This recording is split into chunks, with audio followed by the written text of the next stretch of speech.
or welcome back to my channel. My name is Victoria and today we're going to be doing my May wrap-up.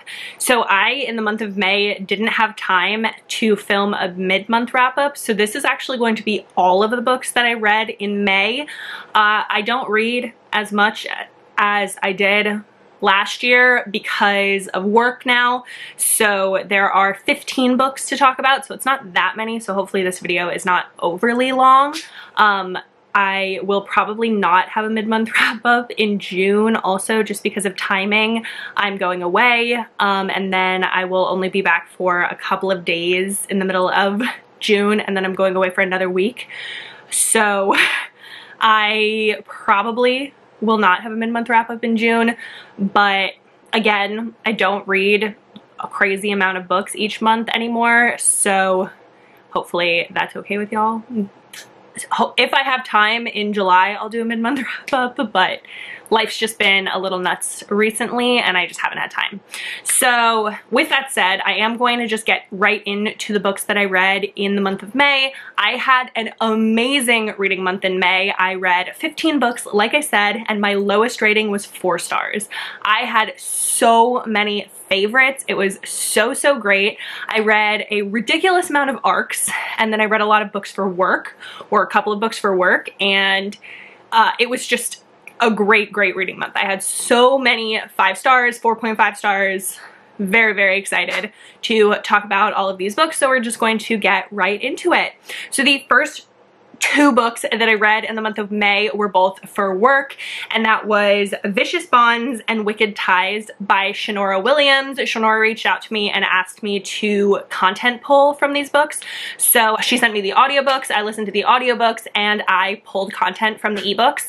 Quotes and things quotes and lines that I thought would be great for content, and I absolutely love this book. I had a great fucking time reading this. This is the Tether series, so it's book 1 and book 2. Book 3 hasn't come out yet, and I am very excited to read book 3. I think it comes out this year, but like later this year, so like October maybe.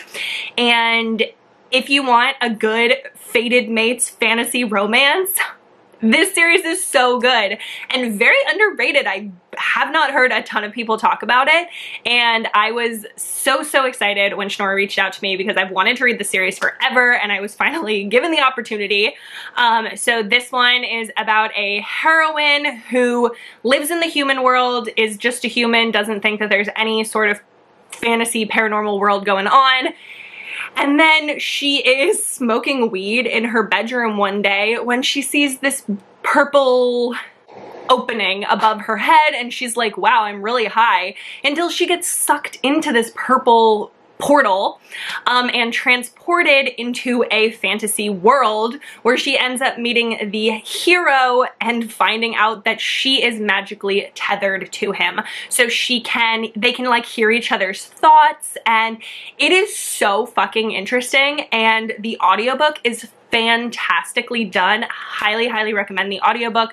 The hero's voice especially was just so good.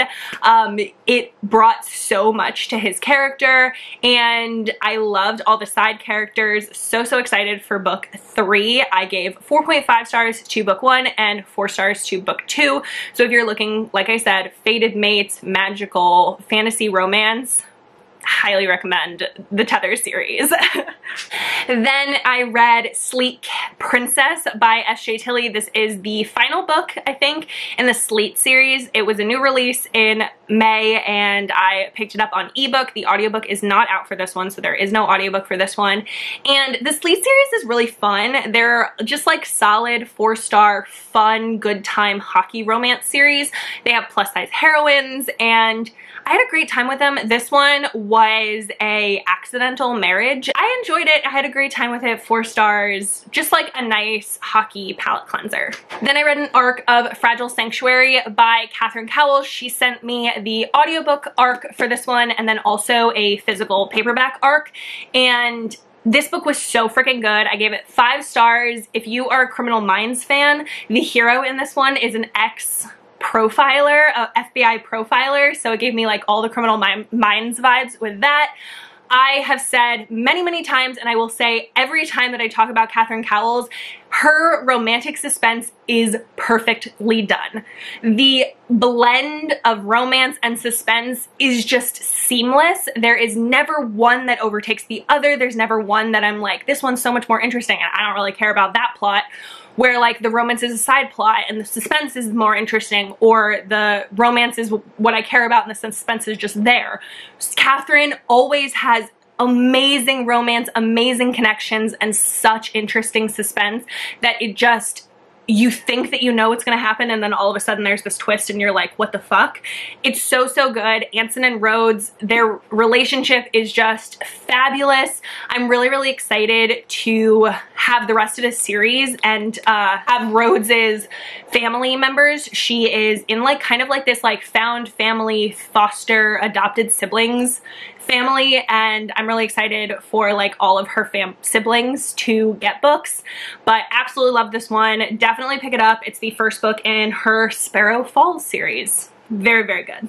Then I was given audiobooks for books 2 and 3 in the Make Games Death series, and then was given an audio arc for book 4 in the Make Games Death series, and I listened to all of them in May. I had already read book 1 last month, I believe, and I can't tell you a whole lot about what books 2, 3, and 4 are about because this is a series that you absolutely have to read in order, but book 1 in this series is about a heroine who doesn't believe that she is paranormal. She just thinks that she's a normal human. She doesn't know that paranormal things exist until one day she has this mental breakdown that leads to a bunch of people dying, and so she gets sent to what she thinks is kind of just like a mental health rehab center, but it turns out that it is actually a paranormal mental health place where paranormal people are sent that can't function in society. And so she ends up meeting 4 guys and finding out that she has 4 fated mates, and they all develop a romance. It's so, so good.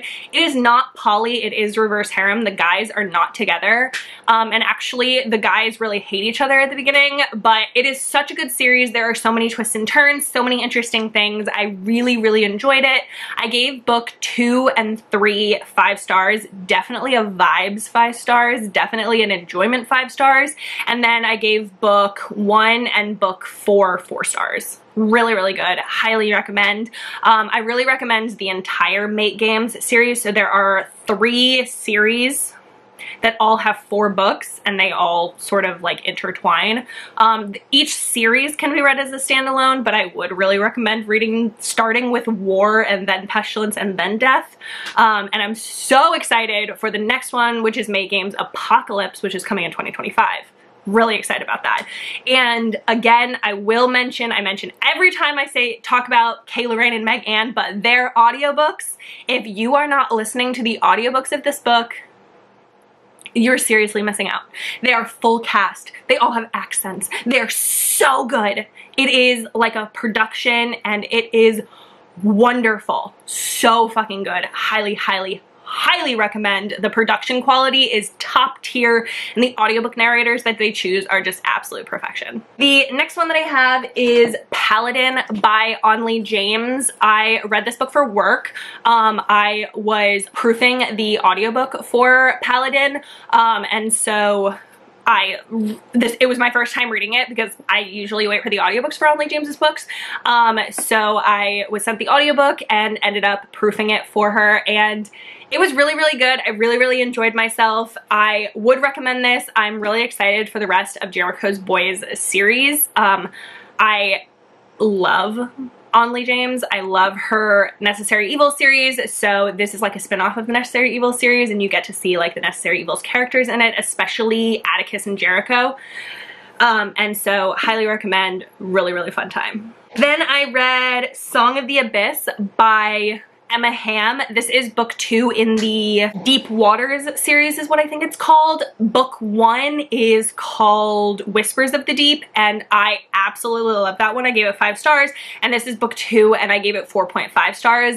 Absolutely loved it. So fucking good. This series is a sort of post-apocalyptic vibe where humans can no longer live on the surface of the earth.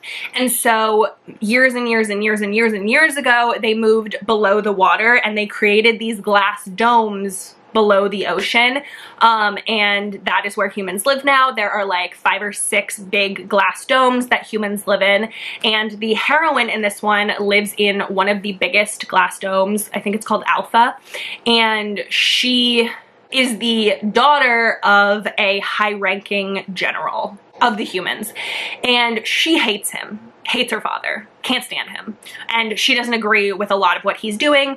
And so there are these creatures called undines that are kind of like mermaids. They live under the water. They have mermaid level tails, but they're a little creepier than mermaids.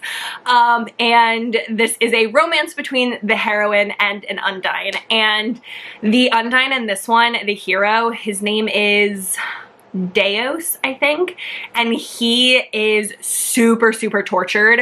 So tortured. He, in book 1, goes through a shit ton, and he has lost an arm recently, and he is really, he kind of has like PTSD of the other members of his family that have died, that he believes is his fault that they died. He has always been a warrior, and he's like, I have not been successful with this warrior, and they fall in love, and they are both really, they both have damage and are tortured in their past, and they're so soft for each other, and it is so sweet. It's definitely one of those like, I hate everyone except you kind of books, and it's so freaking good. The heroine is also hard of hearing. I don't know if she's fully deaf, but she's definitely like extremely hard of hearing. And she has this droid that like goes around her head that has this like glass lens that goes over her eye, that the droid like gives her like closed captioning for what is going on around her. And I loved that. That was so cool, and such a thing that I really wish existed in real life, that was like something like that, that people who are hard of hearing could like put over like sunglasses that like listed thing. My mom is hard of hearing, and so I have always grown up with somebody who's hard of hearing and know how to speak to somebody who's hard of hearing. My mom has about 50% of her hearing in both of her ears, so I just really loved that, and loved that aspect, and being able to like read about like this lens and this droid that like really helped the heroine, and how freaking strong and badass this heroine is. Like she really is like a take charge of her journey. She is not somebody who's just gonna sit there and wait for somebody to save her. She is, I'm going to do this myself. I'm gonna do what's right, sometimes to her own detriment. She's like, I don't care if it puts me in danger. If this is the right thing to do, it is what I'm going to do. And I really loved that. I really loved the story. Highly recommend. I think book 1 is still my favorite. I did give that one 5 stars, and I gave this one 4.5 stars, but still, this series, so freaking fabulous, and I'm really excited for book 3. We got a little hint on who is going to be the characters in book 3, so I think that that's going to be super fucking fun, and I just love Emma Hamm so much. I'm definitely going to buy the hardcover edition when it comes out. I think she just announced it on the day that I'm filming this, so definitely will be looking out for that to buy when it comes out. The next one that I read was King of Sloth by Anna Huang. This book came out at the end of April, I believe, and I was just way too freaking busy at the end of April when it first came out. And then the beginning of May, I was reading so many arcs and things for work that I finally, in the middle towards the end of May, was able to pick this up, and I really enjoyed it. This is the 4th book in her Kings of Sin series. It is a grumpy heroine, which I really enjoyed. The heroine is the PR manager, and the hero is this like millionaire playboy kind of guy. Not really playboy, but he's a like partier guy, and he gets a lot of bad press, and his father has recently been really sick, and his father wants him to take over the company, and he is not a fan of his father. He and his father do not get along. They have had serious falling outs and do not get along at all, but his father basically gives him this like ultimatum where it's, if he doesn't become the CEO of a company by his birthday, then he won't get his inheritance, and all of the father's money will be donated to charity. And so he has to like put on his CEO pants and like get his shit together and be an adult in order to get his inheritance and prove his father wrong, basically. And the heroine really helps him with this. They end up falling in love. They both really bond over having like family issues. They both are estranged from their families. So I enjoyed it. 4 stars. Would recommend. I think my favorite in the series is still King of Greed and King of Wrath. Really, really good addition to the series. Excited for the next one. I'm really, really loving this Kings of Sin series. It's definitely my favorite series by Ana Huang. Then I read Where We Belong by Ashley Munoz. I absolutely love Where We Started. I was obsessed with that book when I read it. I gave that one 5 stars. I would not stop talking about that book. I talked about it to every single person that I could think of. And I was really, really excited for Where We Belong to come out on audio, and it finally came out in May, and I really, really enjoyed this one too. I gave it 4.5 stars. So, so good. I did like Where We Started better. The issue that I had with Where We Belong is some of the heroes' reasoning for why they couldn't be together. I was like a little skeptical of. I did understand his damage and his past and that he needed to grow with it, and I really, really loved that, and the fact that he needed to allow himself the time to grow and like be ready for it. But some of the issues of like why they weren't together, I was like, why are you being such a dick to her? The heroine in this one is one of my favorite heroines in a really long time. I loved how strong and badass, and she was like, I have found a place that feels like home, and I am going to defend it with everything that I have. And she's like, I do not care what other people say about it. I do not care if this is not what the average person would consider their home, but this is my home, and I'm going to defend it, and I'm going to stand up for it, and I'm going to stay here. And I just really, really liked that. And I also really loved the fact that the heroine, she loved the hero. She had super strong feelings for the hero and wanted to be with him, but she was like, if he doesn't get his shit together, then we're not going to be together. And that's just what's gonna be. She did not let him push her around too much, which I really, really loved, especially in the points that he was being a dick to her, where I was just like, seriously, dude, why are you acting like that? And she was the same thing. She was like, I'm not gonna put up with your shit. I'm gonna be sad because I love you and I wanna be with you, but I'm not gonna put up with your shit. And I really, really loved that. Really, really loved this heroine, and would really, really recommend this book. I am so excited for book 4, which hasn't come out yet. But now that I know about book 4 and like what's gonna happen in book 4, that is the one that I want. Book 3 I'm intrigued by, but it is a trope that's like not usually my thing. It's definitely going to be a little angsty, and it might be a little too angsty for me, but I'm really, really excited for book 4, and I just love this series. If you haven't picked up this series, it's Motorcycle Club. It's so fucking good. Definitely, definitely pick it up. The audiobooks are on Hoopla also.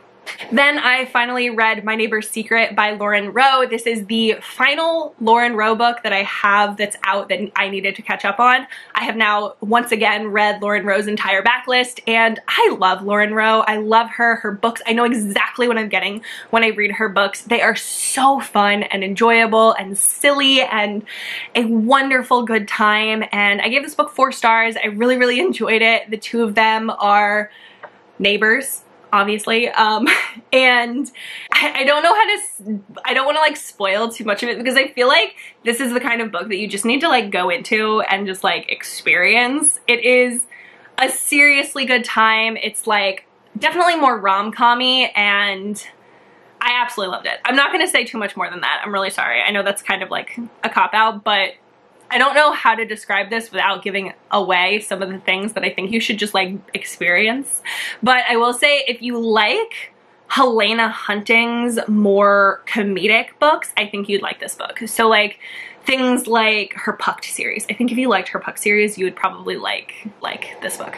Then I had 2 5-star books in a row. I had Promise Me This by Carla Sorensen. Carla sent me this audiobook before the book even came out, and I just did not get to it until the end of May because of work and other arcs that I had to get to, and I was felt so bad, and I finally got to it, and I'm like, fuck, I wish I had gotten to into this sooner because I fucking loved it. It was so incredibly good. It gave me all of the feels. I felt so swoony while reading this.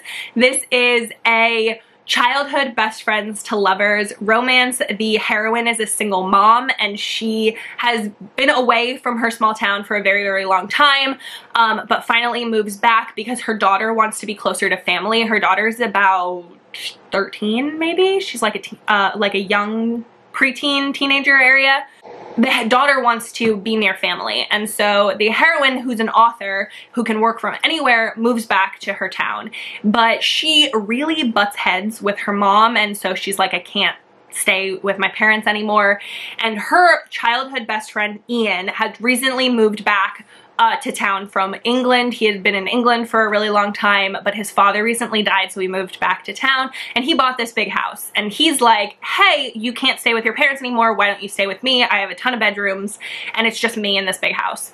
And so they move in together, and it's forced proximity. It's so, so good. The emotion, the love that the two of them have for each other is just gorgeous. Every single minute that Ian got more and more of a father figure to Harlow, the heroine's daughter, I was swooning. I was like, are you kidding me? He's going to do that? There was this one scene where he's like standing up for her with a coach because she wants to play football, and I was just like dying. I was dying. I was like, this man, what are you doing to me? I was obsessed with it. Then I read an arc of Forbidden King by Laura Pavlov. I don't know when this video is going up, but I think if I can get my act together, this video will be going up on the day that this book comes out. So definitely go pick up this fucking book. It's so, so good. 5 stars all around, 5 million stars. If I could give this 5 million stars, I absolutely would. This is a brother's best friend romance, and the heroine in this one's name is Sailor, and she, when she was younger, her family life was always a bit rough. Her father left her and her brother when she was younger, went and started a new family, and her mom has this boyfriend who was abusive to the mom. And Sailor, when she's younger, ends up calling the cops on the stepfather. And she and her brother get removed from her mom's home. But her brother, who has this really big group of ride or die friends, they are like, we're not gonna let you go far away. And so their families end up taking in the brother and Sailor. And so they're in different houses, but they're in the same town and they're with people that they consider family. And so Sailor actually ends up living with King's family. King is the hero, and she ends up living with King's family, and she has nightmares, and King comes in every single night without anyone else knowing that this happened for like 6 months of her living there.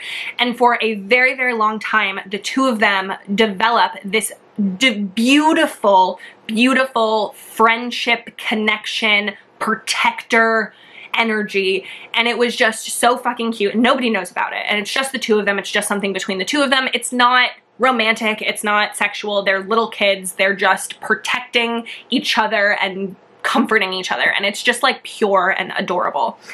And then years later, they're both grown up now. Sailor has come back to town after being in college, and she opens a romance bookstore. And King is like a contractor, so he is helping her build stuff for her store.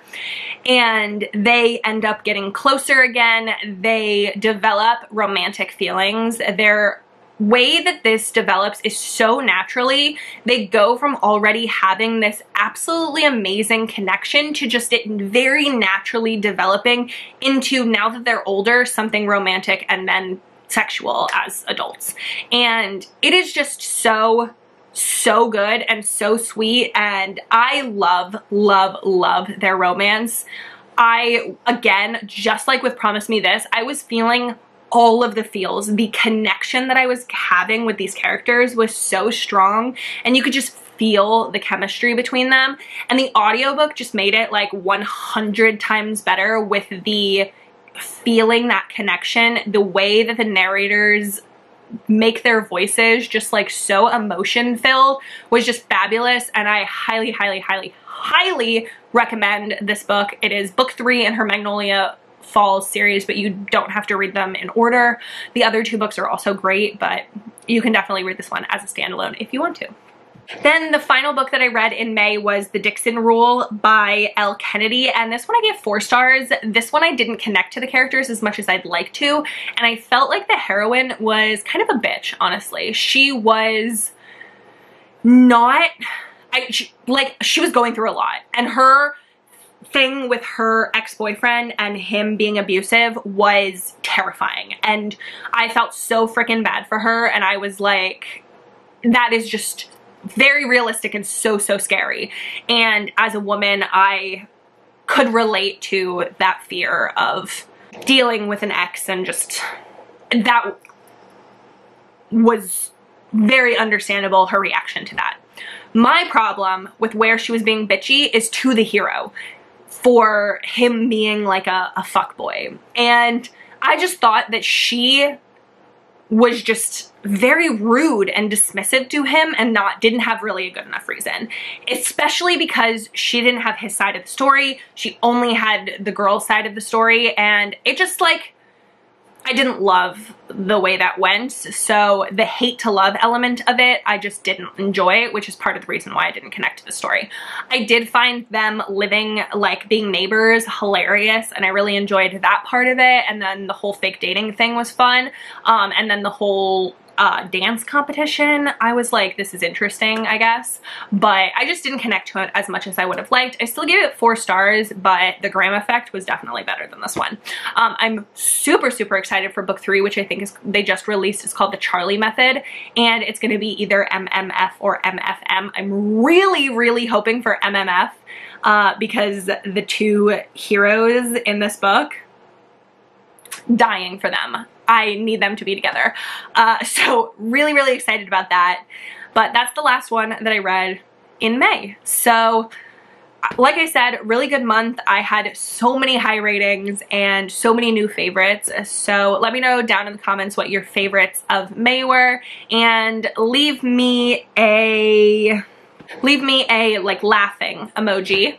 But that's gonna be it. So like this video if you liked it, subscribe, stick around, see more content from me, and I hope that you have the absolute best day. Bye.